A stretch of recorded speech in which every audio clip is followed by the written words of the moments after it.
And this goes back to our creation of Bandette. And yes, I'm going to compare the creation of League of Extraordinary Gentlemen with creation of Bandette. Go ahead and do it. Just having fun. Yeah.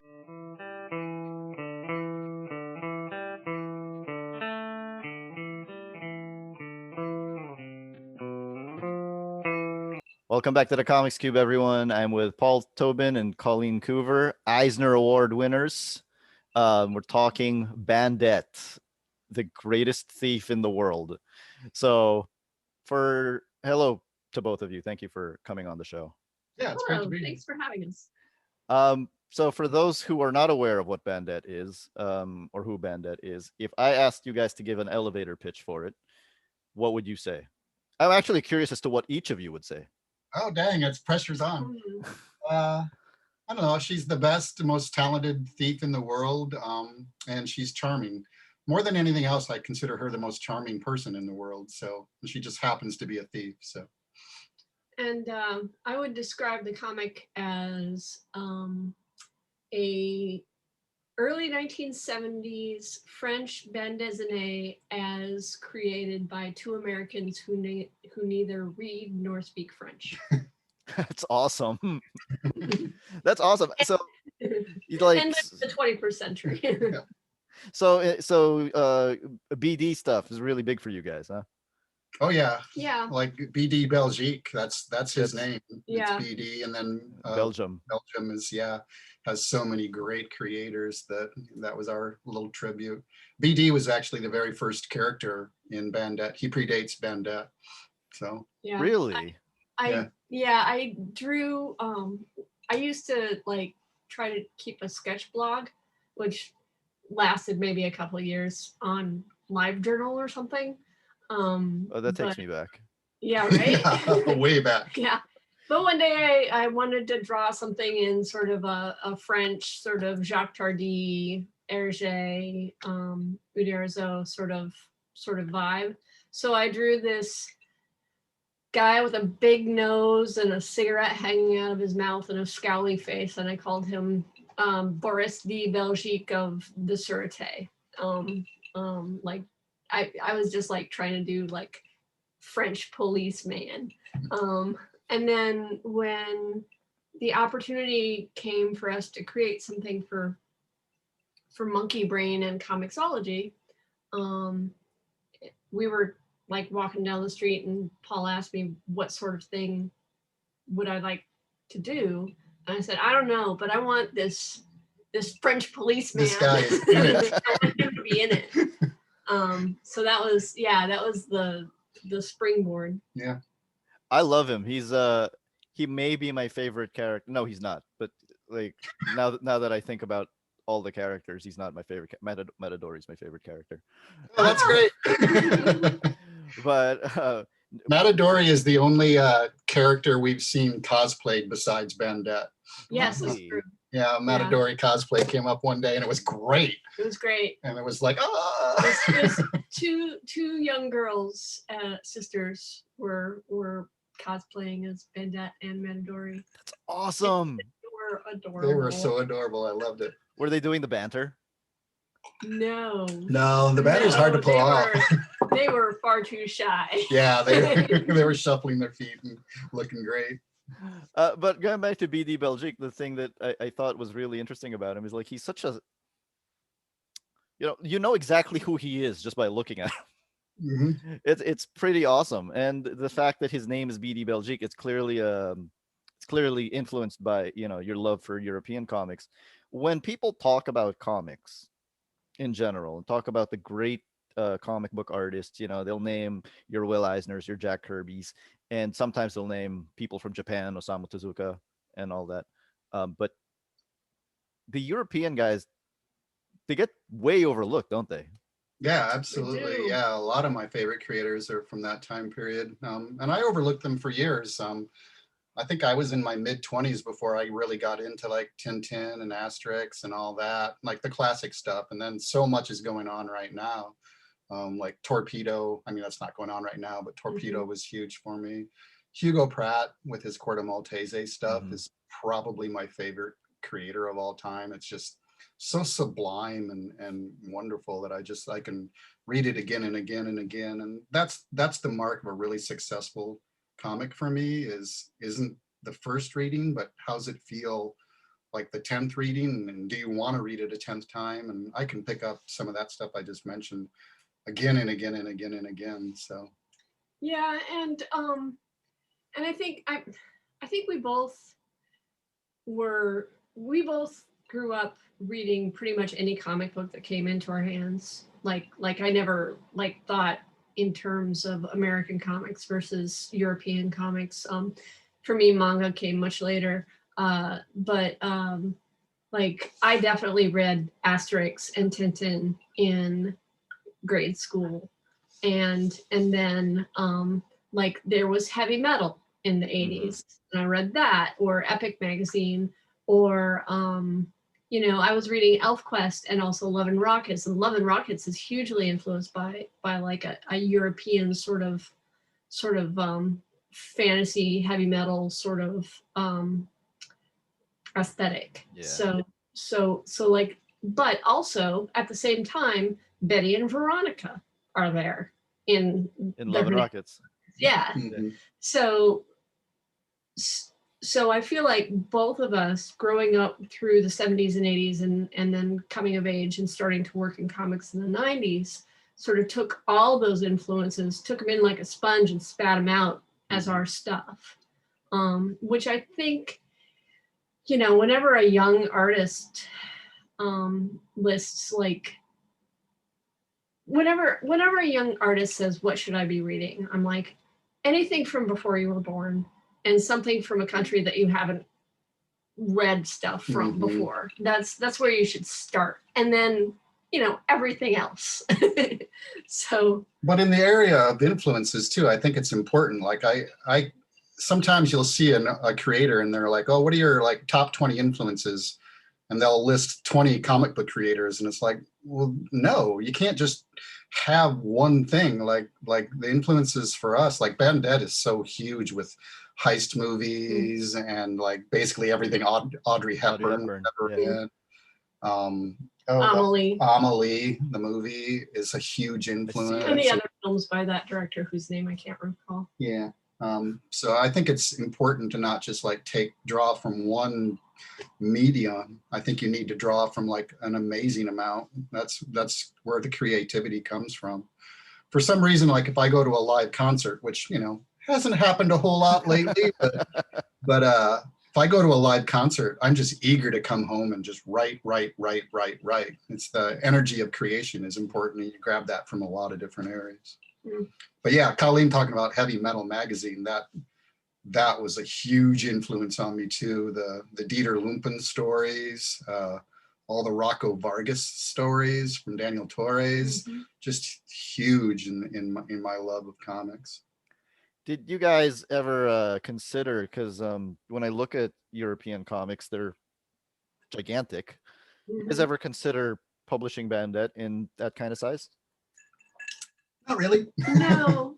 No, because we used to run a comic shop here in Iowa, in the Midwest of the United States, and there is nothing that is more infuriating than to have a European album that you have to like try to fit onto an American shelf. It just doesn't work. And then try to sell to somebody. Nobody wants that. Yeah. Nobody in the United States wants that. Everybody in Europe does. But nobody here. Yeah, the American, at least the comic book stores themselves are geared around like a comic book size. Like, I mean, maybe it's changed to a certain degree, but back when we were running a store, a lot of the shelving was actual comic book size pockets. So you would put them in, and it was like somebody would come around like Chris Ware doing his Acme Novelty libraries. Oh my God. Like one issue would be like this tiny thing. The next issue would be this wide but this tall, and it's like, yeah, what do you do with that? Where do you put it? How do you put them together? They're all different things. Yeah, my Chris Ware stuff is on top of my bookshelf because because it won't fit in my bookshelf. Right, you have to come up with different ways. So yeah, format wise. Plus a lot of the format of Bandette is based around how will it appear online. So yeah, it's true. Yeah. Oh, is that what leads to the smaller size? Because it is smaller than an American comic. Yeah, there's that. Actually, the print size is actually the size that I draw at, like physically. So it's like it's 1-to-1. I draw 6 inches by 9 inches when I draw the physical artwork. Just because I'm lazy and I don't want to cover a lot of space. And I naturally draw. I think really, it's great really small. that you call yourself lazy, and yet I'll be like, okay, panel 16 on this page. A full circus goes through downtown, and you're like, yeah, okay. Okay, those are 2 different examples, but they did both happen. Yeah. And also, you know, the smaller sort of midway between comic book and paperback size is very appealing to a lot of younger readers. I That think size is comfortable in my hands. Yeah, it's comfortable to most younger readers in the States. Yeah. So It actually makes me wonder why bigger companies don't publish in this size. habit. Yeah. Okay. Yeah. And because their readership is usually older and used to the comic book size. That's my opinion. Maybe. I don't speak for any publishers. But Because- like when we started making, I write all the Plants vs. Zombies comics, and when we started those, I was like, that's the size I want to do, and we sell, I don't know, millions of those things, and the libraries like that size. They fit very well. So that's interesting that you bring that up, because there's a lot of talk about how comics are dying and comics are dead. And people just aren't reading these other comics that are on the market, right? Well, that's the thing. That's like what I was talking about before when we read all the stuff. If it was a comic and it came into our hands, we read it. But there are a lot of people, and this is also true, I think, in some other places, but in the United States, among a certain group of people, you know, if you say comic books, they mean superheroes. I mean, the latest issue of Avengers or Superman or something like that. Or Justice League or whatever. Even Archie doesn't count. Exactly. Yeah. Whereas, you know, I'm aging. I'm showing my age, but you know, Archie was on the newsstands when I was a kid, and I bought it from the newsstands. And also Harvey comics, like Casper or Richie Rich or whatever. I'd buy those as well. And also, my art is very informed by both of those things. But yeah, the comics dying I just don't see thing. the point of. It's like the format that they are used to is filtering away to a certain degree, but then you'll like some of the like online comics and things like that have readership far more than anything can. Yeah. It's always kind of amazing to me. I'll be like, oh, here's this esteemed comic book creator that everybody loves, and I'll look on Twitter and they have like 25,000 followers, and then some webcomic person will say, oh, I like that, and I'll track the webcomic person down. They have like 650,000 followers, and it's like, I see like, you know, people whose names that I'm maybe not familiar with, you know, hundreds of thousands of followers. And then I hear people say, oh, comics are dying. And it's like, nah, man, you're looking in the wrong place.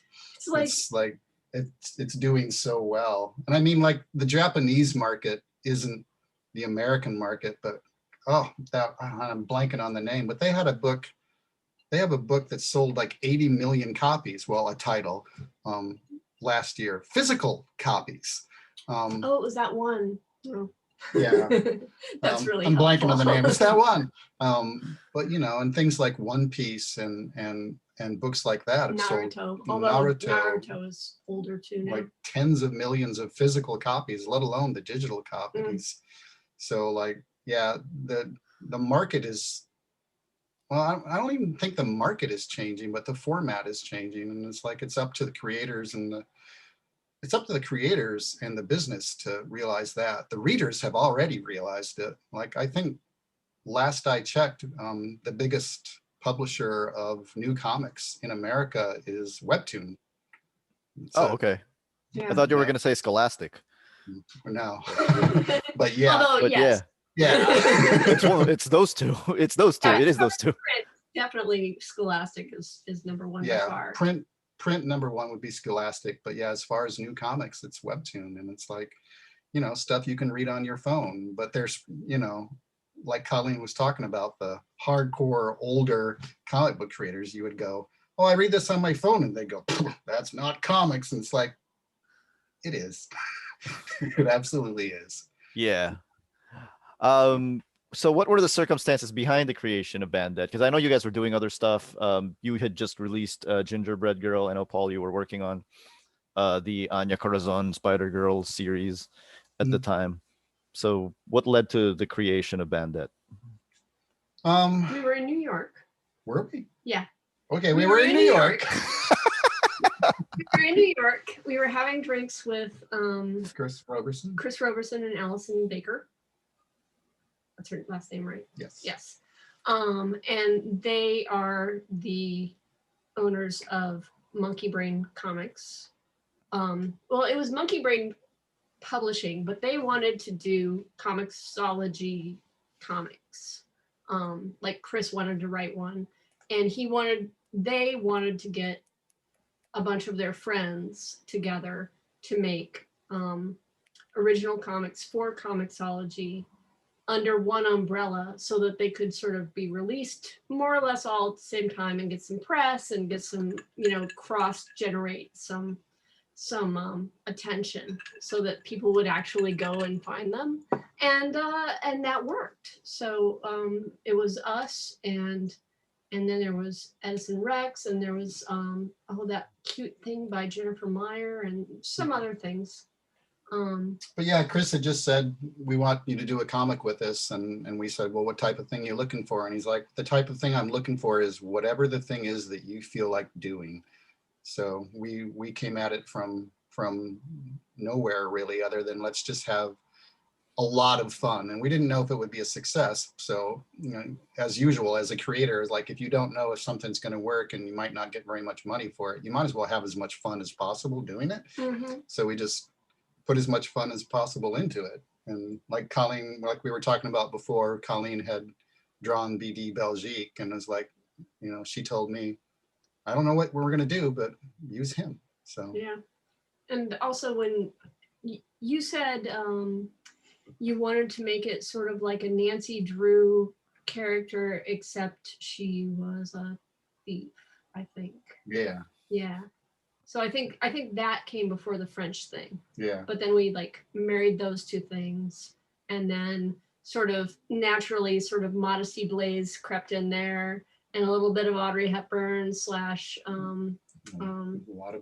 lot of Amelie. Amelie. Fantomas. Yeah, Fantomas for sure. Diabolic. Diabolique.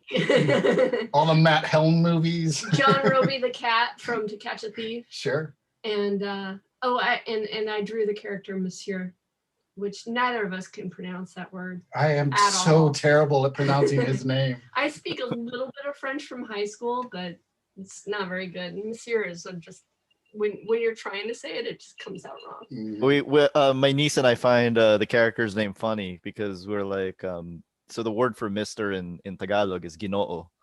We're like, we should create a character named Ginoo. There you go. We just think it's funny that somebody is actually named Mister, you know, basically. But that's part of the whole thing about this book, is just, first of all, I think it's awesome that you guys are into the same stuff, basically. Like, not a lot of couples are necessarily into the same things. Oh yeah.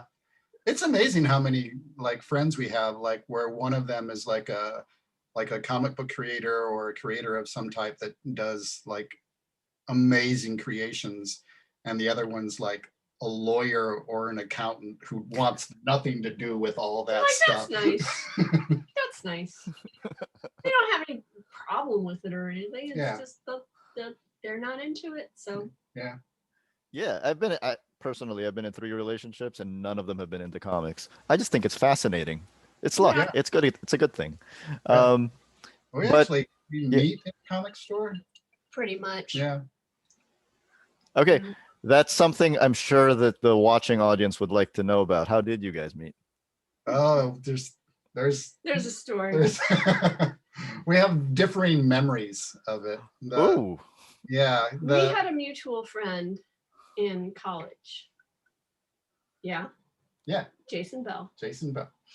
And one day I was at the library by myself reading a comic book, and you walked by and you recognized me as a friend of Jason's, and you introduced yourself as a friend of Jason Bell's, and would I like to go out with you? And I said, I'm reading. she was like, go away. And then several years later, a couple of years later, don't make it sound like, well, it wasn't forever. It was long enough that I walked into the comic shop where you were working, recognized you as that guy, and said, hey, I'm a friend of Jason Bell's. I know you, because I was no longer afraid. And then you were like, oh, it's that girl I tried to pick up. Yeah, it's that girl that rejected me. And that's how we met. Yeah, but there's more to it, because she was looking for Teenage Mutant Ninja Turtle comics. Yeah. And in my memory, which is the correct memory, she said, do you know where Teenage Mutant Ninja Turtle comics are? And I said, oh, did you look over in the boxes? What I remember him saying is, did you look in the boxes? And it's like, no, I was nice. I was nice. It all worked out. Sometimes we say things and we don't know how we're coming off. I do know.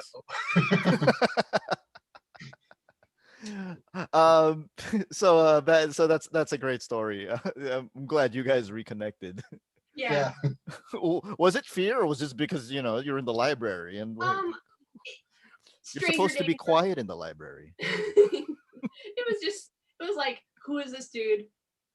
And I had no experience with accepting invitations to dates. Like I was maybe 20 at the time, and like having someone ask me out on a date was like out of nowhere, was just like not something I had experienced ever, and therefore wanted nothing to do with. So bonding over comic books, that I knew. That was something I knew. That's it. Yeah. Speaking of so all of these influences for Bandette, I really enjoy the fact that you guys basically appreciate the same things. But Bandette is a very whimsical book, and where does that whimsy come from, and how hard is it to do? Because I feel like whimsy is something where you just kind of have to really commit. You can't half-ass it. Right. Yeah, you are right. It is hard. But I've had lots of practice. And that's I guess that's really all I can say. I mean, I try. I mean, when I'm drawing someone being happy, I feel happy. When I'm drawing somebody unhappy, I feel unhappy. So I really sort of need to put that out there. It's kind of like acting. Yeah, I think you were just talking about the fact that we love a lot of the same stuff, and I think that helps because we accelerate each other and can focus on it. And I think one of the important things with Bandette, and as far as her being whimsical, is that she really doesn't live in a whimsical world. Like the villains she fights, they're actually really terrible people. And I think that you need that contrast sometimes. Because if everything in the world is whimsical, then I think nothing really stands on a foundation. A character can't stand out. So I think the world that Bandette deals with, and like even her urchins live in a little harsher world than she lives in, because they live in a world where if gravity will affect them. Bandette doesn't know about gravity because it's just never been a thing. But like Daniel fears falling. That's just not in her world. So I think that's part of their relationship and part of Bandette's relationship with the reader as an extension. Yeah. Is that too poetic? I don't know. I get it, but you're talking about whimsy, and you off the record earlier, you were mentioning the original Captain Marvel. The best-selling comic book superhero of all time, I think. Yeah. And I don't even think it's close in terms of just the number of issues that each issue sold. But do you think that there's been a resistance to whimsy for the mass audience in general? For certain portions of the audience, yeah, definitely. I mean, a lot of the, like, I'll talk about, like, I own a copy of Captain Marvel Adventures number 18, which is the very first appearance of Mary Marvel, which is a book that I love, and I love that character so much. And like in her first appearance, she becomes Mary Marvel, and there's a bunch of bad guys just attacking her, and they're like clubbing her over the head with like terrible things. Yeah. And meanwhile, she's literally going, "Oh, I got a pretty new dress." And it's like, I really love that sort of feel of disconnection with danger to a certain degree that I think lends so well with her. Like, to her, she lives on a different scale, and I like that, and that whimsy of it. But like, some people need every hero to be saving the universe, and it's like, to me, it's like, man, give me Mary Marvel trying to save somebody's, family recipe. It's more human to me and more interesting, because you kind of know, like, all those "they got to save the universe" stories. It's like, well, they're gonna. Yeah. Otherwise, you don't have a book next month. Yeah, so we kind of know that the end of all those stories, but but that cat in the tree, he could be stuck in the tree forever, and that'd be bad. I also think that it comes back to the whole like concept of a Belgian, Franco-Belgian BD sort of style, because and it is of that style. It's more Asterix and Tintin than it is Jacques Tardy's Adele or something a little bit more dark and gritty like that. But when we went, our French language publisher brought us to Geneva, Switzerland for a book tour a few years ago, and one of the best compliments we got was from a Swiss gentleman, came up and said, "This reads like a Franco-Belgian BD," and we were like, "Yeah, that's fantastic! That's exactly what we're going for, because we don't know what we're doing."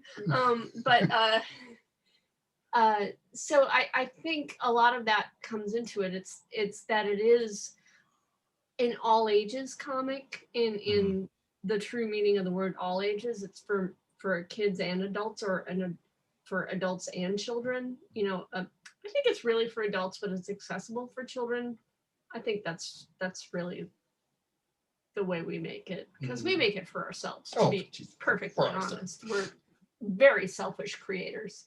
But it is amazing, like you were talking about, like the resistance to liking certain things, and I have heard in projects similar to Bandette, and even with Bandette, people saying, "Oh my gosh, the art was so beautiful and the story just captivated me and I loved it and I felt better reading it, but it's just not the type of book I like reading." Oh, wow. Like, what are you talking about? And I have a haunting thing in the back of my head and I wish I could remember what movie it was, but there's two really famous movie reviewers, Siskel and Ebert. Yeah. And I was watching their show once, and this was like decades ago. Yeah, I think I know what you're talking about. And they were doing the thumbs up or thumbs down on a movie, and it was a comedy. And I cannot remember what it was because I was so fascinated by the review. But when they were talking about it, they were like, joke after joke landed, and I was rolling in the aisles. It was so funny. I could not stop laughing for this entire movie. But the movie wasn't very cohesive. Thumbs down. And it's like, you went to a comedy and literally said you laughed through the entire movie. What did you want from your comedy movie? I bet it was like a Naked Gun movie. Yeah, or something maybe like a that. Naked Gun or something like that. I could be slandering. So there's a reference. There's a like you say, a resistance to liking certain types of things, even though you clearly love them. So. And yeah, I think there are certain adults who feel self-conscious about liking things that they perceive as being for children. Or Like, silly. yeah, like they're silly or they're not serious. It's like Bandette is not serious, but we take it very seriously. And I think that's the key is when you're making something silly, you have to be you have to Be do serious it about with serious intent. Yeah. Because it does take craft and it does take intention to make it well. Because otherwise you're just mucking about. So But that's what I like about Bandette, you know? It's like romantic with a capital R. yeah. It- Thank you. it's very idealized in terms of its presentation and its style. And I do feel like reading it. I mean, there were times when I was like, okay, I'm not a fiction writer, but I do write for work quite a bit. But there were times when I was like, I could never come up with this stuff because, like, so this is a question for Paul. It's just, how hard is that dialogue to write? You know, you just said you read it and go, I couldn't come up with this stuff. Like, Colleen is not the fastest artist in the world. So by the time I read like an issue of Bandette myself and like proof it and do the letters, I've kind of forgotten it. And when I read it, I go, I couldn't come up with this stuff. I don't know where that came from. But you literally did. Yeah, it's like, Paul, you did a good job there. It's like, oh, that's me. That's kind of cool. So I don't know where it comes from. It just, you know, you sit down and you enjoy things and then Colleen makes them look good and it all works out in the end. Yeah, we keep an eye on each other too. You know, if there's a comma out of place, I'll fix it. Or if I do something wrong, I'm sure he'll let me know. So, but yeah, I just try to remain true to Bandette, and I try to have her exist within a world. I mean, that was the reason for the Urchin stories, which for those who don't know, we do. I bring in other artists, and we do like 1 to 3 page comics that focus on other characters. And I do that partially because I just want to write more, but largely because I want to expand the world. I sometimes when I'm reading a book, I can tell that the writer doesn't have a world. They just have a character. They just have like a world revolving around the main character, and it doesn't feel like if the main character was gone, that world would continue to revolve. They don't feel like they exist within a world. They exist within a character. So it's important for me that some of these side characters are actual characters and have lives that don't revolve around Bandette, and that when Bandette gives them a call, it's a part of their day, not their very existence, you know. And it's like, I think that's important. How much of the collaboration process between the words and the pictures, like how closely do you work together? I know, Paul, I'm surprised actually that you write a full script because Colleen is right there. I feel like you could just tell her what's going to go on the page.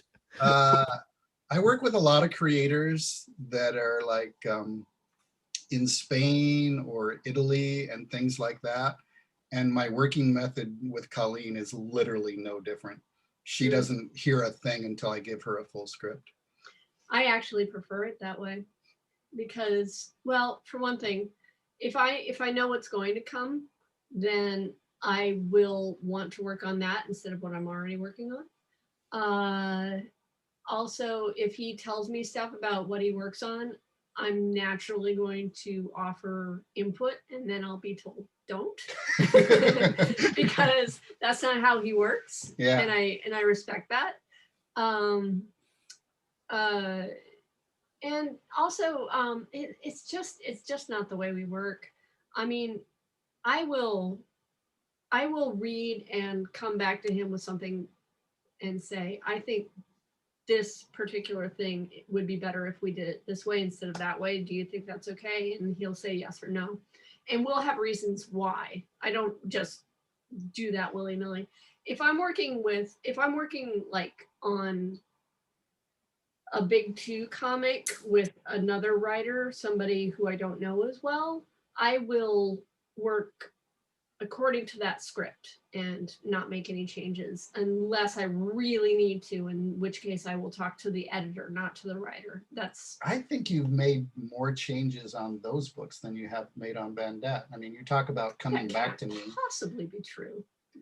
When you come back to me on Bandette, it's usually like, can I have this character on the left rather than the right? It's just small stuff. You don't. There's a lot of stuff I don't tell you that. That's probably for the best. And what you're gonna do? You're gonna make her redraw it?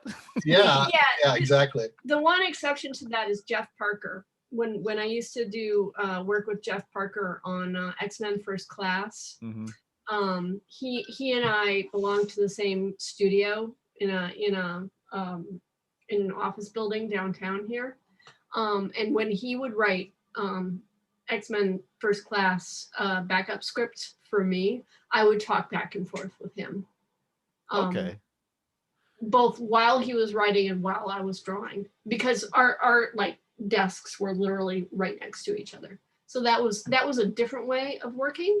But Jeff is a very, very different writer. Very, very different. A very different writer than Paul. How so? Like if I were to describe them as vehicles, Paul is a train that gets on a track and he goes from A to B as a writer. Jeff is like a bicycle that sort of goes all over the place, takes a little stop, has a nap, gets up, noodles around, goes down a hill, up a valley, whatever. Which is interesting because our aesthetics for finished comics are very similar. Jeff and I are friends, and it's like our loves and our favorite comics and things are largely parallel. So it's like, but man, as far as writing scripts, we are totally different. Totally different. Yeah, speaking of the original Captain Marvel, he wrote my favorite version of the original Captain Marvel since DC bought the character, actually. That's nice. Yeah. Convergence. I love working with both of them. They're my two favorite writers to work with by far. That's awesome. Yeah. Can I run through a sequence here and you guys can tell me how you work together on it? Yeah, sure. Sure. So Bandette tells Monsieur, which I can't pronounce either. Yeah, sure. Absolutely. Valid. Well then, Monsieur, please stay back. You are old and frail, and I would not have you hurt in this clash. And then she kicks Matadori and says, and Matadori, I'm afraid you will find that Bandette is not so much a bull as you might wish.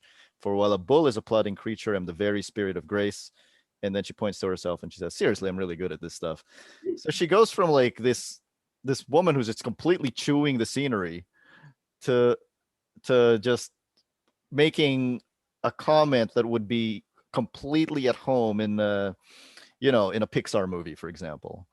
But and how do you, I feel like there's a big margin of error here. Like if you do anything wrong, it'll stand out, but like nothing goes wrong. How do you guys pull something like that off? Wow, that's just magic, I guess. It's just magic. Is it magic or Presto? Ooh, thank you.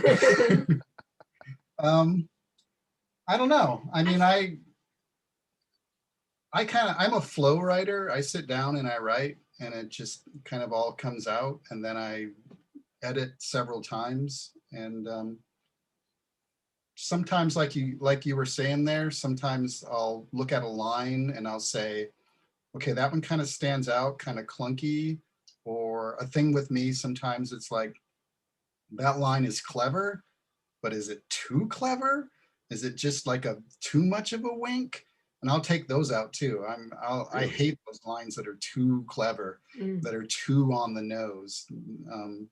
I think you need to keep a certain rawness to a dialogue, or else it all comes out kind of dead and flat.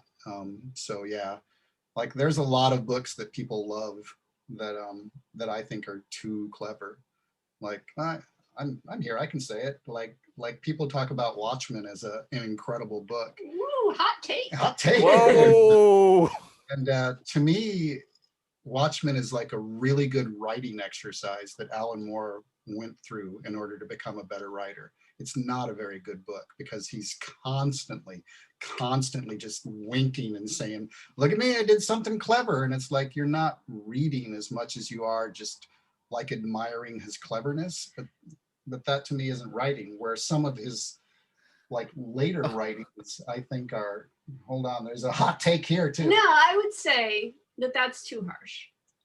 I would say that that Watchmen is a supremely well-crafted exercise. I think you said exercise. Yeah. Wait, you just agreed with me. Yeah, but I'm just trying not to get in trouble. I think that it is exactly what they wanted it to be. In that they were making this really well articulated machine of a comic, like building a clock, you know, and I don't believe for a second that didn't occur to them at the time that they were building a watch of a comic book. I think the problem that you might have with it as a writer is that it doesn't satisfy your need for it not to have all the little ticks. Yeah, everything is there. It's all tied up. It's perfect, and that's what bothers you. Yeah, there's no mystery. I completely get where you're coming from, because I was telling a friend of mine, because I had Alan's daughter Leah Moore on the show, and I actually told her that I think second, like later Alan is actually better than early Alan. Absolutely. I actually do believe that. 100% agree. But people like will bring up Watchmen, and I have this theory that I think that a lot of fans bring up Watchmen because, look, I've lent both Watchmen and V for Vendetta out to my friends who don't really read comics, and almost 100% of the time they will prefer V for Vendetta. Absolutely. Right. And yeah, it's a better story. It's certainly more personal. Because I think he was definitely reacting to the political climate in England at the time in the early 80s, which was bonkers. It really was bonkers. But I think that we fans like the point to Watchmen, because as you've said, it's easier to explain. It's easier to point to certain elements and be like, oh, look at how clever this is. Look at how well thought out this is. It's something that you teach in a class, basically. Yeah, exactly. Whereas like League of Extraordinary Gentlemen, at least like the first few issues, he was having so much fun. Yeah. And that makes it fun for the reader. So I think that's important. I remember when I read the first series of League, I went through all the different like references, and I read all those books like from the big screen. Wow. Jeez. It was fun. They're fun books. That's a commitment. That really is. I mean, did I read the ones that I had already read? I didn't read The Invisible Man because it's dumb. I don't think I read Dr. Jekyll and Mr. Hyde. I didn't read most of the main ones that I was already familiar with the subject matter. Boy, you talked about I read them all except for most of them. But like the Woman in White or whatever. And then I just started reading everything from Victorian like pulp literature because that was fun. Because it's fun. Yeah. Dracula was an eye opener. I'm reading Dracula right now just for fun, and it's so well written. Right? Actually well written, and it's like I'm so used to like reading books from that time period that are like just plodding and clunking, and the language is like so dramatic, and it's like, but Dracula is kind of it's not a bad book. And this goes back to our Creation of Bandette. And yes, I'm going to compare the Creation of League of Extraordinary Gentlemen with Creation of Bandette. Go ahead and do it. Just having fun. Yeah. He's just having a good time. He and Kevin Nolan are taking these characters. Kevin O'Neill. Kevin O'Neill. Nolan's a different guy. Totally is. Very different person. Okay. Same letters in their name. Alan Moore, Kevin O'Neill, having fun with characters from the past, doing a pastiche, having a concept, bringing them all together, having a blast. We did somewhat the same thing took elements of Modesty Blaze and Cary Grant and Audrey Hepburn and Audrey Tattoo from Amelie, and Peanuts gets in there sometimes, and I see that. that girl from the TV show, and The Beatles. sure, Yeah, why not? Because Officer Pippin, Sergeant Oh, Pippin. yeah, he is very much. I hadn't actually made that connection. but Was you were that not absolutely intentional? right. No. Is he not Sergeant Pepper? He absolutely He is is. now. Wow. No, I mean, To me, he was a pastiche of so like much- so many of the like the proper it's like from Flashman and things Yeah. like that, the old Flashman books and things like that. I was just So, thinking in terms of No, he wasn't Sergeant Pepper to us, but Oh wow. I But was I so love it. sure. I was so sure. no. but what was it? Oh, the first scene where Bandette changes her costume and becomes her Maxine? street self. Yeah. And she has the cape, becomes a skirt and stuff. I had forgotten that the first appearance of Batgirl, she basically does exactly the same thing in the comics, whatever comic book that was that she shows up in. Do you remember? I feel like it's like Batman 272 or something like that. We'll but say that it is. yeah, let's just now it's true. Yeah. But she essentially has that very same scene where she takes her cape and turns it into a skirt, and she takes off her wig and she becomes Barbara Gordon, or vice versa. I'm not sure. But I had forgotten that until Chris Robertson, the publisher, asked me if that was intentional. And I was like, probably. Yeah, sure. I don't know. So it's entirely possible that in my head, Sergeant Pepper as an image was waiting to come out. Because Again, this is all just stuff Colored the same. All Sure. news to us. So yeah, there's a lot of people who compare Bandette to the Batman 1966 show, and I've seen you on the record say that that's not a conscious decision. It's a different kind of whimsy. Why do you think it gets compared so much? I think it's because it's the easy go-to sometimes. Yeah. So people just do that. And certainly, just foundationally for me personally, the Batman TV show was supremely important to my childhood. So there is a lot of imagery, a lot of aesthetic that just comes naturally out of me. So if I'm thinking 60s comics, that's kind of where my not even my brain, just my heart goes. See, but I don't consider Bandette to be 60s comics. I consider it very. I think it's schmixties. No, to me, it's modern day. Yeah, schmixties. To me, it's modern day. I feel like we're future-proofing it by making it look somewhat nostalgic. Because if you make something, if you try to make something look very edgy and now, it ends up looking dated 5 years later. 2 years, yeah. It doesn't even take that Especially long. now. Yeah, there's a big like talk about like, okay, when you're writing, should you have your characters wearing masks? And it's like, no, absolutely not. You're gonna just be dead in a that's a terrible way of saying it, but you're gonna be your book is gonna be so dated. Yeah. Well, let's hope we're not wearing masks for the rest of our. Yeah. But yeah, I feel bad about anybody who has books where like technology is a big thing, because it's just people, even if you look at the Batman TV show from back then, they thought that having a bigger computer was a good thing. Right. They were right. They were absolutely right. Well, for example, in Bandette, often when like the knockout spray that she brings out, it says knockout spray on it. So that's a very Batman TV show sort of thing. Like everything is labeled Bat Computer, Batarang, whatever. Bat Pole. Everything has a label on it. But that's also a thing from Dick Tracy comics. Like the comic strip would often have like, two-way wrist radio, little point or I guess it was a two-way wrist TV by the time I was reading. Oh yeah, wrist TV. It's awesome. Now it's just a smartphone. Yeah, it's amazing. Yeah, now it's just a smartwatch. He would be. It's not even a thing.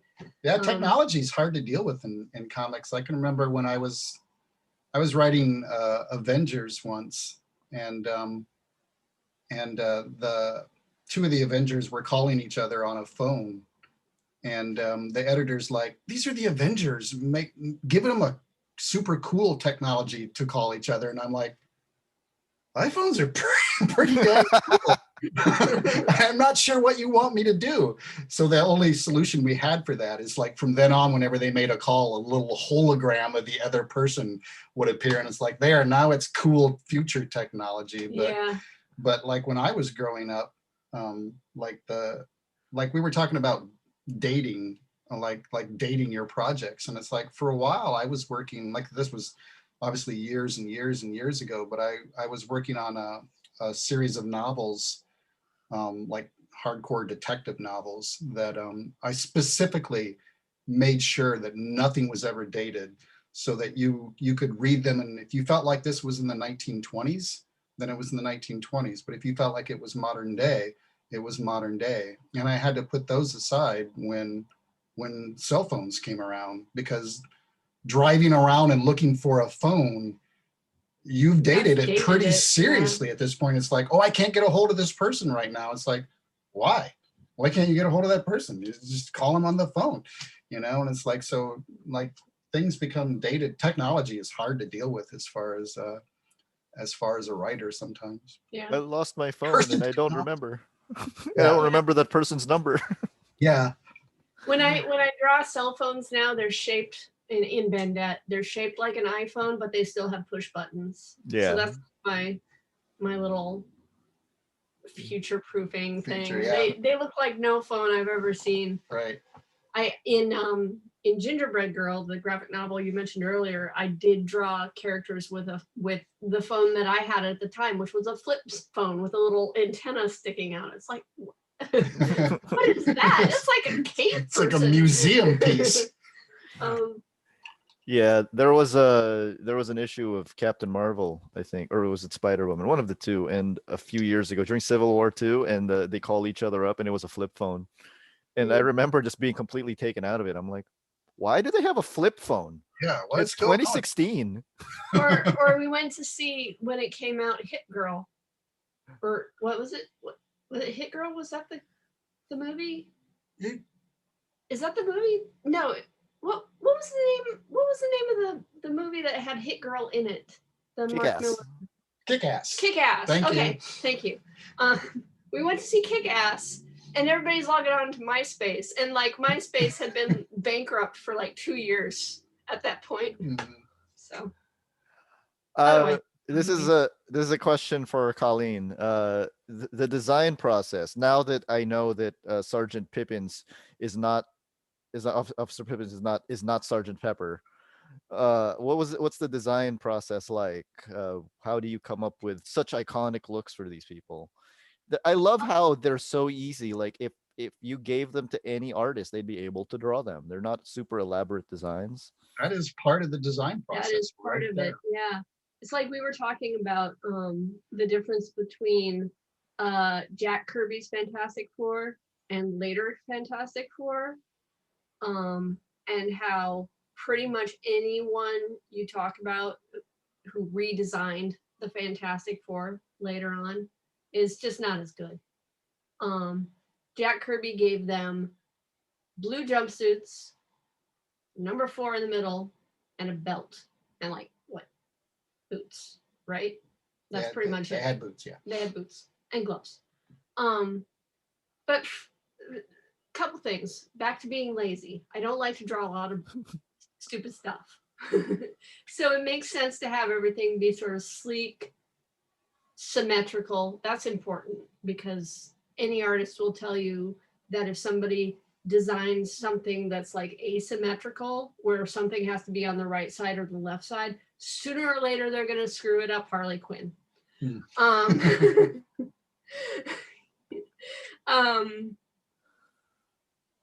Also, again, the aesthetic that I'm going for is very 60s retro vibe. So sort of a jet age, sort of mini skirt, you know, sort of laughing, like for example, the character Dart Petite. She's the bad guy with the twin crossbows. She's very much based upon the model Twiggy. Okay. From the 60s. So she's a really slender, short blonde hair. She wore a lot of mini skirt mini dresses. She just made that whole thing like really popular in the 60s. But yeah, I'm like, I just want everything to be really recognizable. Everybody always wears the same outfit, no matter what the situation is. The only like a cartoon. Yeah, because well, there's a reason. Or like Tintin. Tintin's always wearing his same sweater, little jodhpur pants or whatever, and maybe his trench coat. But otherwise, you know, how would you recognize the character at all times? It's just another way to tag a character and make them recognizable. Or like the Scooby Gang, they're always wearing the same outfits. We ended up with the Scooby Gang. Well, it applies. No, it's valid. I was actually thinking of that, to be honest. I'm like, oh yeah, right, absolutely. But also, like, I think it's pretty cool that you have a diverse cast of characters, even if you change their clothing, as long as you didn't introduce anybody else who looked like them. I would know who Daniel is, even if he wasn't wearing his delivery outfit. I would know the three French girls. Belda, obviously, there's nobody in the book who even has her proportions. So, right. Yeah, we try to keep like a fairly like visually diverse too, not just like character diverse, but visually diverse. A lot of it has to do with noses. Who's Il Tredici? Il Tredici? Yeah. What about him? Who's he based on? Is it Colburn? It's a combination of James Coburn from the movie Charade and Henry Fonda from the movie Once Upon a Time in the West. That's a good movie. Yeah, it's a good movie. But yeah, both of those two guys were super, super bad guys. Especially Fonda. Cold, so cold. Fonda was so cold in Once Upon a Time in the West. He was so bad. And he seems like such a lovable dude otherwise. Yeah. Il Tredici is a very scary character. Yeah, he was like I was talking about earlier. Like he's not going to be one of those guys that like I hate in stories where the bad guy ends up being the best friend and now he's you know, and it's like, no, Il Tredici's bad. He's a terrible human being, and he's cold, and he really enjoys his work. He really enjoys strangling people. Terrifying, but you do have a bad guy who ends up becoming the best friend. Yeah, some of them. But I think it's important that assassin, but Matadori is kind of she doesn't count. She doesn't count. What's the inspiration behind Matadori, my favorite character in the book, for the record? Because she's kind of like Bizarro Bandette, but not. Yeah, I think that's a good way of putting it. A little bit ago, when Colleen was trying to remember something, she looked to me like she was going to have me remind her, which I thought was amazing because Colleen knows my memory, which is almost literally non-existent. Famously poor memory. I have no memory of like hardly anything at all. So like asking me like things like, what was the inspiration, or and it's I think you just like the name Matadori, frankly. Yeah, I might have just liked the name. I think it occurred to you like you maybe you were taking a shower, you thought of the name Matadori because you took Matador and Dory and mashed them together. I'm making this up now, but it's probably true. Yeah, it could be true for all I know. And then you I can remember the very first time that I came up with the name of Bandette. because we had the book for a long time but didn't Okay. have a name. And we were at, I'm also a member of that studio that Colleen was talking about. It was then called Periscope. It's now Helioscope in Portland, Oregon. I'm rarely there. Nobody's there now. Well, nobody's there now, but even when it's running, I go there like, and this is not hyperbole, like maybe once a year, because I can't write with friends around. I can't do it.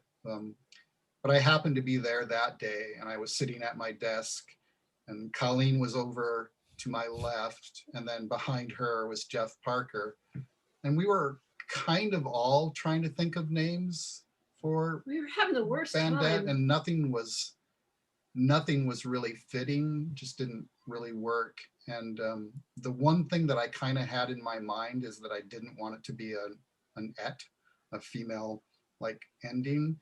And I can remember sitting there and going, like, she's sort of a bandit, she's sort of like Bandette.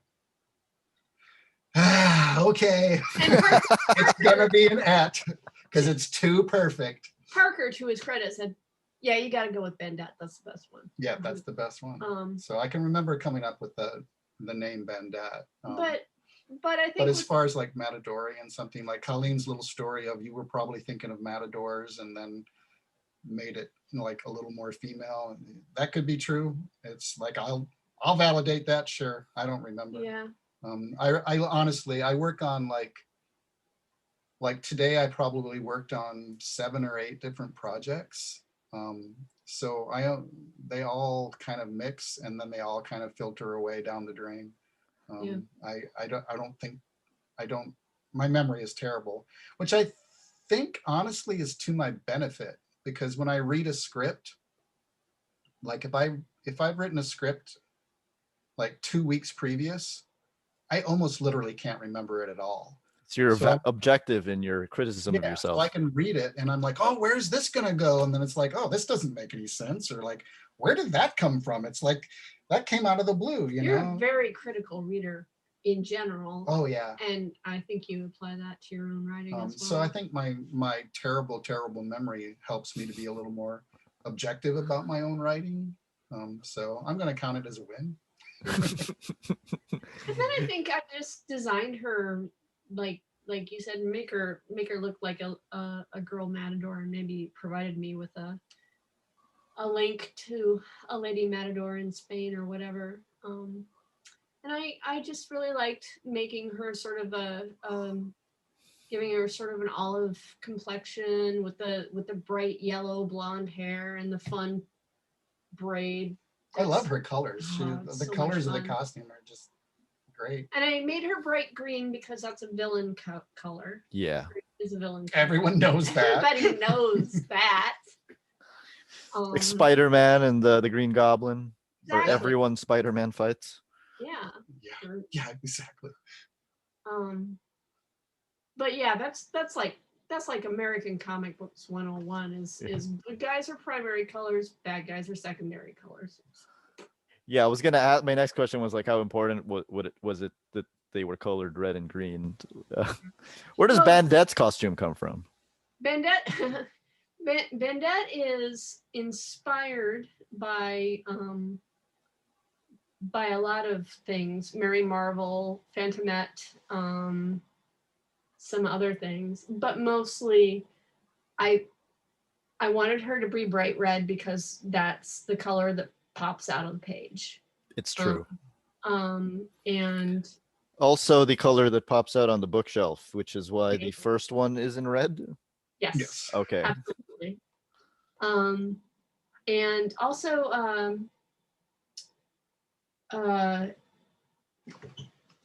shoot, no, it's done. What am I saying? Oh shoot. I've lost it. She's bright red because that pops out. Mary Marvel's. And also I thought it was hilarious that she's like the world's greatest thief, but she's so bright. Well, again, that's part of like her charm is she just doesn't. It's so impractical. Yeah, she doesn't really think about anything as an obstacle. I mean, And meanwhile, Monsieur is all in black. yeah, he's just Yeah, he's your he's your Shadows. stereotypical cat burglar. yeah, yeah. Bandette has no obstacles. So. No, Do you guys have a favorite character to write to draw? Or? it's probably Well, Bandette. It's Bandette, yeah. But I love them all. I mean, that's why they exist. I have to say that Il Tredici is by far the most fun to draw. Il because Tredici it's is so fun. bad. Is it them or is it Pimento? No. Yeah, It's I do not like Pim- Pimento. I like Pimento, but What's the pig's name? I forget. Pietro. Pietro. I like Pietro too. Basically, anytime like a character appears and then reappears, it's like, oh, Paul loved him. So I love how you forgot your own character's name. I love it. It happens all the time. This discussion we just had is like, yeah, I can't remember things like that.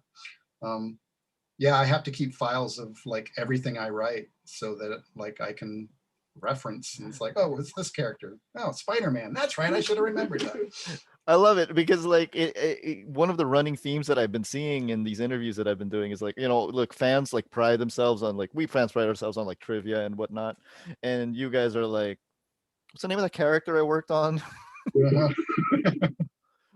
What issue did I draw of that one guy?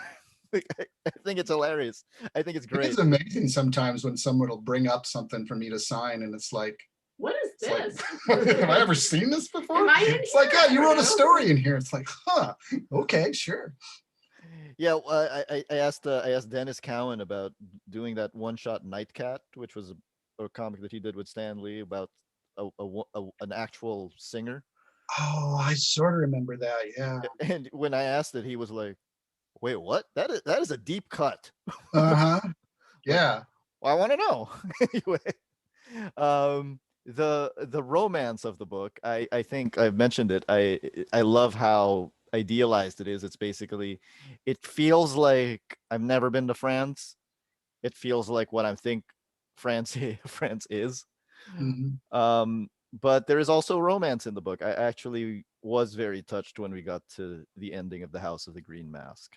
Oh, Oh, nice. thank you. What Yeah, was it now, like now we're pulling the marrying off trigger on that? BD. So, yeah, I think Yeah, we're working on the next volume now. That'll have. the Yeah. next volume is The Wedding of BD Belgique, which I've been really enjoying. Yeah. I mean, it's a complicated wedding, shall we say, and the reasons behind it are complicated, but it's a lot of fun. But yeah, I love romance. I mean, Romance is in love story romance as opposed to romance is in romance. yeah, the Yeah. capital R of romance. Yeah, I think there's both in Bandette. Yeah, so. for sure. And there's Bandette's sort of low key romance with Daniel, Mhm. which is I Adorable. consider it high key. Sorry. it's kind of like, I like it because it's sort of a combination of innocence and just that kind of casual cruelty that I'm seeing it from a different viewpoint now. That- Holy crap. that teenagers sort of inflict upon each other, when they like each other, like each other. But yeah, Monsieur and Margot, I think, are a fine couple, and they have that maturity as well. I always liked Monsieur a lot too. Margot's the only one who will change her outfit, and that's only because there are some situations where a floor length gown just does not work. Yeah. But But what was that like, pulling the trigger on Monsieur and Margot? Because you basically had been building that up since the first time they meet in the Mhm. cemetery, or even from the first time she calls them up. Yeah. I don't know. I was always kind of there. they're very sexy people. They're very sexy people. So it seems like Yeah, they're there's meant for each a other. burning rumble to them both. So yeah, I think they just feel like they're drawn to the mystery of each other. Mhm. So I Are think they- they understand each other in that sort of way. Are they based on real people? No. No. Okay, because in my mind, when I read Mansur's voice, I feel like it should be an already existing actor, but I can't name who it is. Like I can't figure out. I correct myself. He is not Peter O'Toole, but he's a Peter O'Toole type. Okay. So he's got that height. He's got that sort of grace, that sort of older man grace, and a little bit of Cary Grant. I was going to say there's a little bit of Cary Grant to it, but mostly Peter O'Toole for me. Yeah. I just really liked that he has all this hair. Yeah. and then he puts on his cowl and it's swoosh. I think that's really great. I'm imagining a deep voice coming, a deep, super well articulated voice coming out of him. Really Do I have that right? Voice. Yeah. Great. Yeah, he'd do well on the stage for sure. Mm-hmm. But it's amazing that you can pull that off in such a silent medium. Like, how? Yeah. Yeah. Yeah. It's cool, right? How? Like, I'm trying to word my question well, and I'm just like, I don't know how to word this. It's just like, how'd you do it? I know exactly what he sounds like. Yeah, I think it's just, I think there's just a fluency of the language of comics, and it's not the same language as film, but they overlap. And I think if you are doing a good job, you can pull those references and place them in the other medium and make it work. And a lot of it has to do with the cadence of voice. Just sort of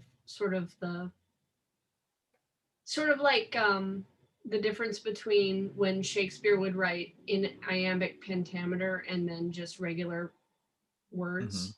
I think, like the one would denote that something important is happening or the person who's speaking is important, and the other means that, the other person is low class or this isn't really an important scene. And I think Paul's scripts often will sort of, they each have their own way of speaking, so Yeah. I mean that's part of like the way, the whys and the wheres of using voice. But yeah, sound in comics is tough. Like I can remember when we were first developing 13, Il Tredici, the Strangler, he doesn't speak a whole lot, so he needed his own sound, which is why he has that sound. He has the sound effect of step, step, step, step, step. Like if you hear that, then Il Tredici's on the way. It's like that. It's like Omar's coming. Yeah. Or it's a Wire reference. Yeah. Sorry. Or from Terry and the Pirates, whenever Burma would would show up. They would say, "Oh, that music, it's the St. Louis Blues." Yeah. I don't know if you've read Terry and the Pirates. I've read a volume of Terry and the Pirates. They're so good. I love Terry and the Pirates. Milton Caniff is amazing. Like you said earlier, like a lot of people could learn from people who were around before they were born. Yeah, Caniff's huge, the way he would shade his blacks and things like that. 2 years like reading everything Caniff that I could find. Yeah, and Noel Sickles was the guy who taught Caniff a lot. So if you look up Noel Sickles, he's fantastic to learn about spotting blacks and how to build a scene. Like when Caniff started working with Noel Sickles, you can see the change with Caniff. Like you look at early Caniff and you go, you don't really know what you're doing, do you? And then he started working with Noel, and it's like suddenly Caniff's talent level just shot up. He was a great manipulator of time through the comic strip. And of course, comic strips are laid out in such a way that, there would be the story over the 5 weekdays, and then, or actually, I guess it would be Saturday as well for most papers, but they would have the story through Monday through Saturday, and then sort of a recap on Sunday. And a lot of stuff would happen on Sunday. And then on Monday, because a lot of people didn't get both the dailies and the Sundays, they would have to recap what happened on Sunday. It was just brilliant the way he would write that just seamlessly. Sort of like casual information drops. Yeah. Since we're talking about Kenneth, can I ask you two a fan question about Kenneth? Sure. Have you seen? I mean, I'm sure you know the last strip he did of Terry and the Pirates. Oh yeah, the one where he kisses what's her name goodbye. Yeah. There's two versions of that, and I was wondering which version you'd prefer. Like, which version artistically do you think is better? I can't. What are the differences? Does one of them her hat comes off? No, it's just the way that the page is laid out. Oh, I can't remember. I can share my screen. Let me show you, because I think this is I remember there are like footsteps in the snow or something. Yeah. Or am I remembering? So let me share my screen really quickly. Colleen and I keep looking off to our Kniff original. Yeah, I'm just looking. We have two Kniff originals, so. That's a Terry. Yeah, okay. Yeah, I couldn't remember if it was Steve or Terry. We don't have any canyons. Can you guys see that? Yes. So this is one. Mm-hmm. This is the other. So it's just basically the way it's laid out. So in this one, the middle is the two of them looking at each other. I like this one. This one, the middle is her running back. Right. So which one do you think is better? Let me see the first one again. Like, yeah, this is clearly the way he laid it out. It's probably how the original is laid out. The other one is probably just they cut it up for a different shape of page.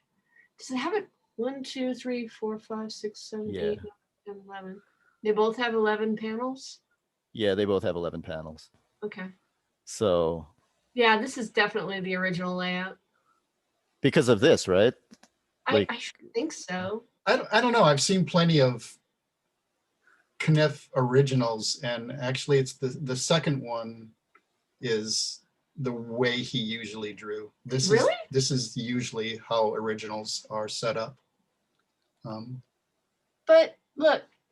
But like, if your newspaper were to carry one, which version would you rather have seen? One, the longer one. Yeah, I like the first one. Mm-hmm. Okay. There was a debate about that going on, like, on Twitter. I thought it was fascinating because it was a question. It basically came down to how the newspapers were laying it out. I thought it was really interesting. Yeah. I wonder if that is how it was laid out, because the panel borders, we don't have any Sunday strips. Okay. Well, it doesn't matter. The horizontal is preferable. It's better storytelling. Getting back to Bandette. I'm sorry about that digression. Getting back to Bandette. Have you guys gotten negative feedback on the book? Because, I mean, Bone is on some banned books list because of the gambling and the drinking. Do you guys have ever get negative feedback on the books? Like, people being like, you're endorsing thievery. Not Bone level. Yeah, we're not Bone level, so. The only criticism that I ever see is from some parents who see the third page where she walks in on the couple making out on the couch, and then they're clearly making out. They're hot and heavy. Yeah. And partially unclothed. They react to that badly sometimes. But there's a pool scene too. Where there's that pool scene with the bikini tops. Yeah. But I was talking to a lady back in Switzerland. I was talking to the translator, and I told her, yeah, Americans are weird about sex. Mm-hmm. And she's like, huh? I don't understand. I'm like, I know, I don't either, but there you go. Basically, I mean, I grew up with Bugs Bunny from the 40s, right? Sort of, wearing drag or looking at pinups or whatever. It went over my head so far. I just didn't even know it was happening. Everybody's just having a good time. It's fine. We got to make the those book are we parents. want. Yeah. Those are the parents for whom I say, this is good for kids 12 and up. Some people it's good for their 9-year-old. Some people it's good for their 6-year-old. Pretty much that's up to you. So, you know, I'm not going to tell a parent how to raise their kid or what to give them to read. So it's like, read it first. Be a parent. Yeah. Be responsible. What about so there's a lot of mysteries in the book that I find very very interesting. Every volume you have, every time we think we've answered a question, there's more questions. You ever gonna great? Are you?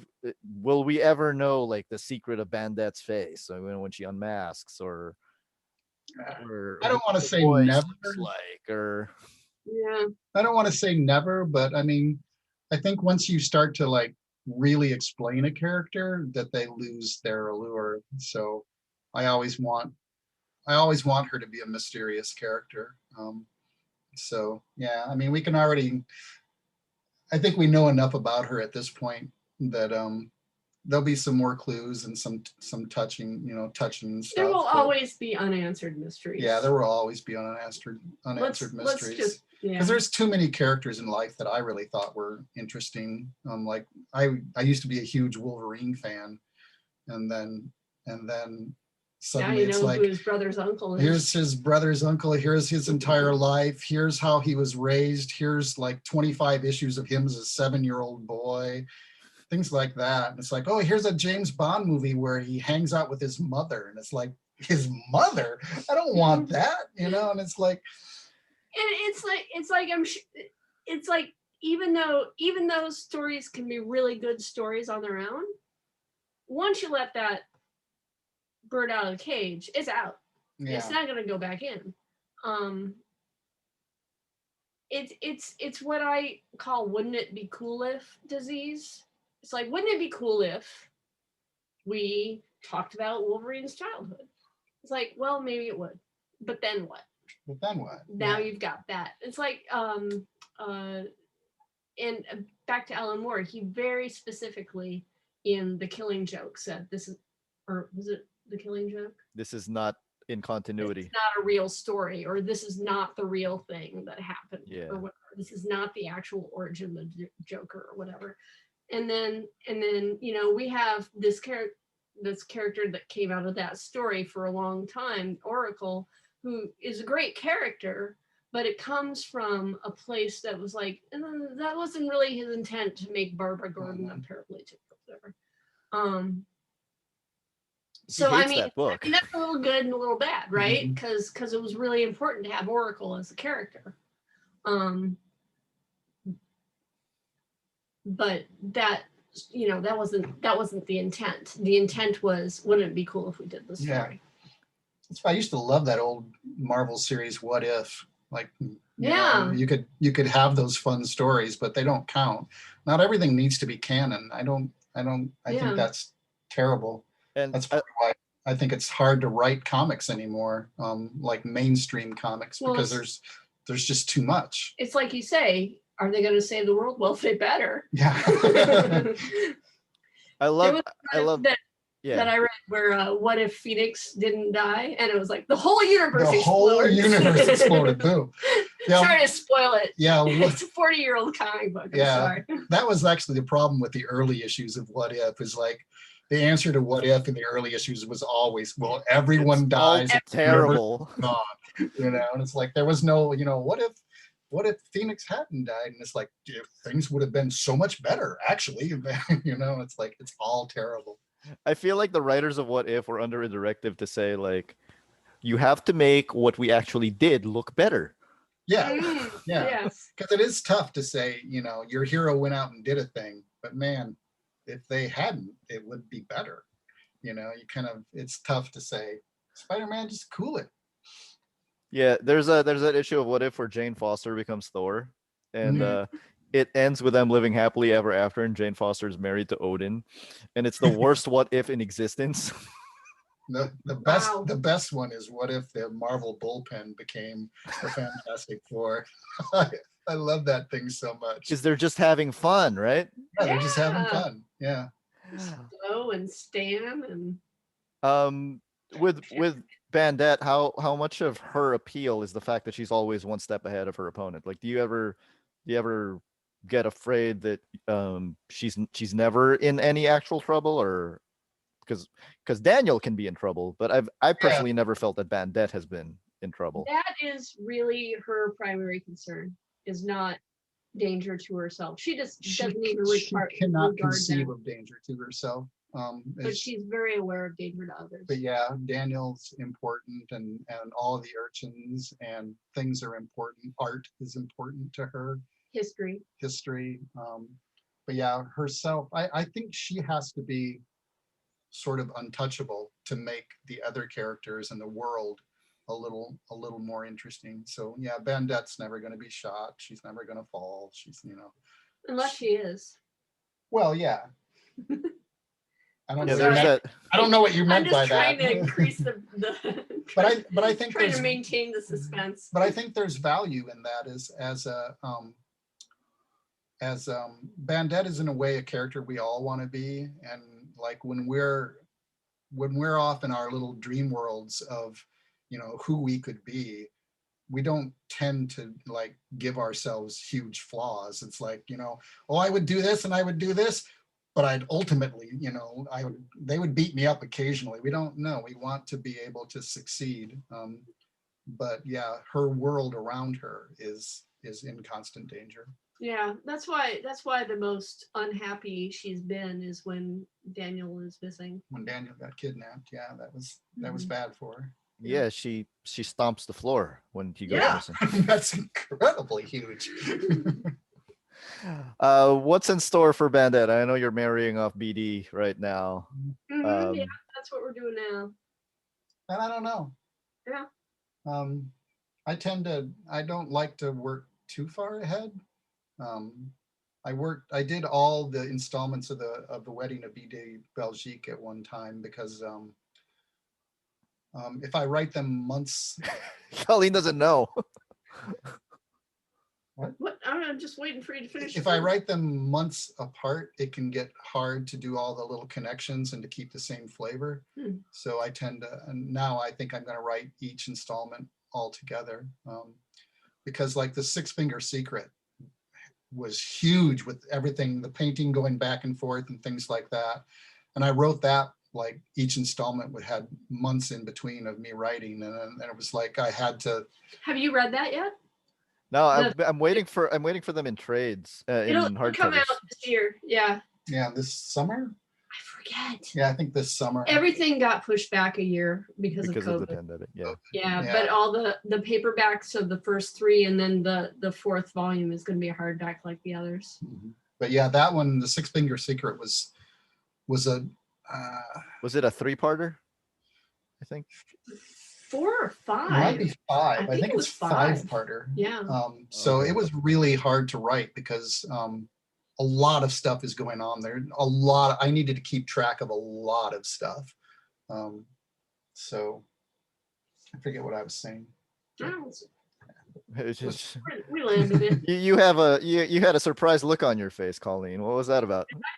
Oh, I don't know. I just want to know where he was going with it. That's all. Oh, okay. Yeah, the Wedding of BD Belgique is all written, and I don't really have a story after that. I have some like characters I would like to focus on, but as far as how they fit within a story, I don't know. Would you probably wouldn't be allowed to talk about it if you were, but have you been talking to studios or? We talk occasionally. Yeah. Nothing's ever like really formed the way we want it, and we're in no like huge rush. Let's see. The license is available. Ish. What would the dream be? Would it be live action or animation or a Netflix show or? I would not mind both. Yeah, both. Like live action would be like the dream for me, I think. But the problem is, it's like I'm not sure I've ever really pinpointed how old Bandette is. I suppose like the 14 or 15-year-old range. maybe 16 maximum, but it's hard to find an actress in that age range that will never grow older. So like if you do a TV series or a series of movies, that actress is going to continue to grow older. So it's live action gets a little tough. Whereas like if you have a character, like it never came about, but one of the earlier studios, when they talked to us, they were talking about doing Bandette, but having her be around 20 years old.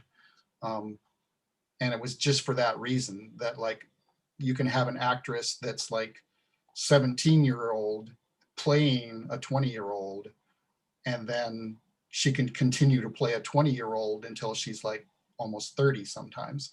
Mm-hmm. So you have like this long, but the 14 to 15, 16-year-old, you know, if they're 15 years old and then a show runs for 6 years, they don't look that age anymore. So it's tough. And that's why animation is a little preferable for me, but live action, cartoon series, and then a huge blockbuster single movie. That'd be swell.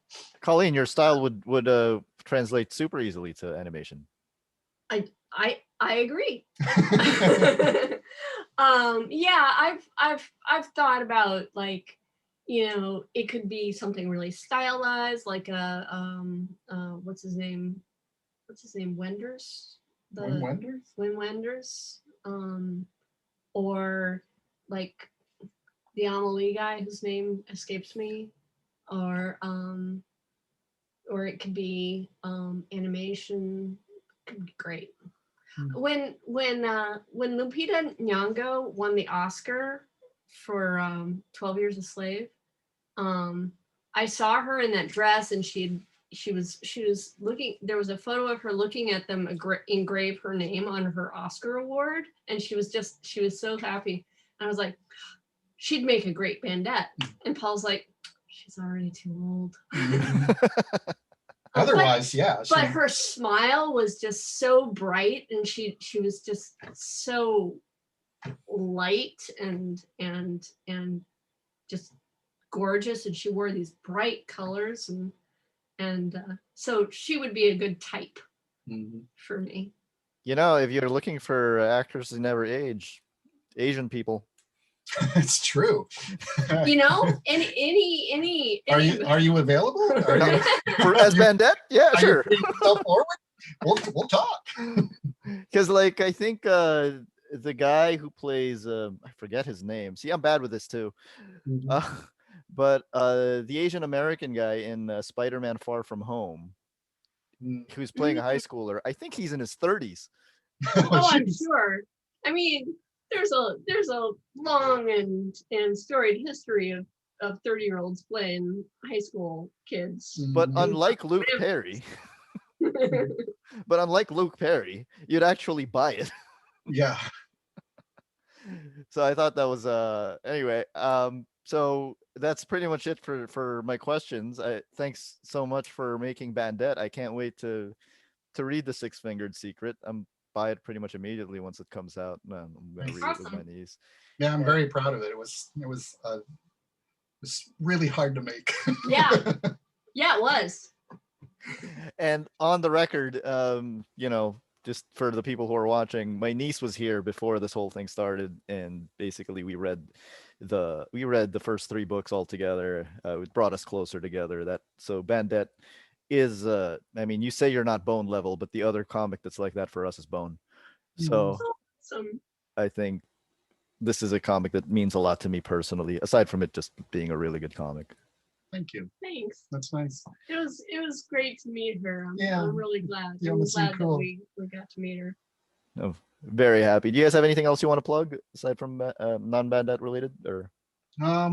You got it. We're co-writing a thing called Wrestle Castle that we're really happy about. That'll come out from Vault. It's a series of graphic novels. I think it comes out later this year. What's the new name of the imprint? Wonderbound. Wonderbound. from Wonderbound, which is a division of Vault Comics, and we're really happy with that. We're working way ahead on it, so we actually have 2 graphic novels complete at this point. So. And we're co-writing that with the artist, and then the art is by the artist Galad, who's a French artist. Mm-hmm. Oh, what's it like to be working with a French artist? It's great. It's great. He's fantastic. He's really great. He's also the artist of Scales and Scoundrels. Mm-hmm. Okay. So yeah, when we were looking for an artist, which took a while, Adrian Wassel, who's the head editor at Vault, he finally just said, "So what type of artist are you looking for?" And I'm like, "I don't know, someone like Galad." And Adrian said, "Well, what about Galad?" And I'm like, "Yeah, that'll work." So. That's awesome. Thank you so much. This was really fun. Thank you. Yeah. Thank you. I'm Thank glad. you for having it was fun us. talk.